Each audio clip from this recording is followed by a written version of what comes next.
Something else that we want to talk about is light. Light is a big part of our lives, and it all comes from the sun. And in fact, without light, we all die, because plants use light to make glucose and other chemicals in the plant that go in the fruits and the seeds of the plant that we rely on and the other animals rely on. So light is very, very important for life on planet Earth. But light has an amazing characteristics, actually. So when it reaches us from Earth, many things can happen. If it falls on a certain surface, it can be reflected back completely. Like when it falls on a mirror. When you stand in front of a mirror, the light goes from your body to the mirror, and then it reflects completely back from the mirror back to you. It doesn't go behind the mirror material. Okay? That's called reflection. Well, there's also absorption. Some materials can absorb light. So they don't reflect any of it. They just completely contain it within them, and they keep it.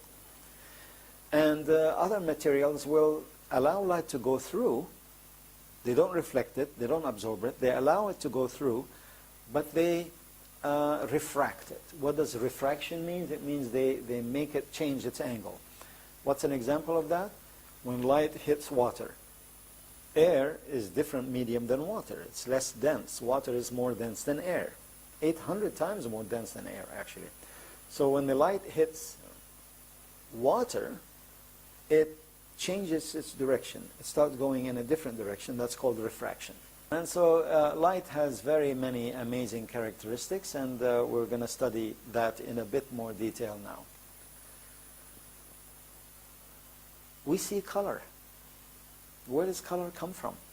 That's what we're going to examine right now in detail. Look, this is a prism, right? You've seen that or heard of that, I'm sure. When light, which is white light we call it, comes in and reaches a prism, goes through the prism, prism material breaks it into the different colored lights that we see. And these are the colors that everybody is familiar with, right? We know these colors from when we are tiny children. They teach us those colors. What are they? There's the violet, there's the indigo, there's the cyan, right? And then there is the green, and the yellow, and the orange, and the red. These are the colors of light when they go through a prism. Does that happen in nature? Yeah, we see it in nature when you see a rainbow. That's what a rainbow is. Actually, there's a double rainbow here. You can see on the upper left there, there's a small faint rainbow. So how does the rainbow form? When light hits drops of water in the air, okay, when it's raining, and so water acts like a prism and breaks that white light into the 7 different colored lights that we have. And that's what the rainbow is. If you look at the different colors, why is something green and something orange and something white and something black? Why is that? Well, because let's take an orange color, for example. When light hits that orange object, all the wavelengths of light are absorbed by that object. The only light wavelength that is not absorbed by that object is the orange one. So that's reflected back.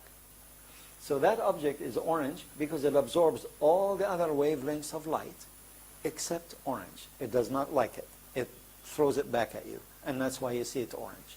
And the same for the other colors. You see this thing blue because when light hits it, it absorbs all the other wavelengths except blue. It doesn't absorb it.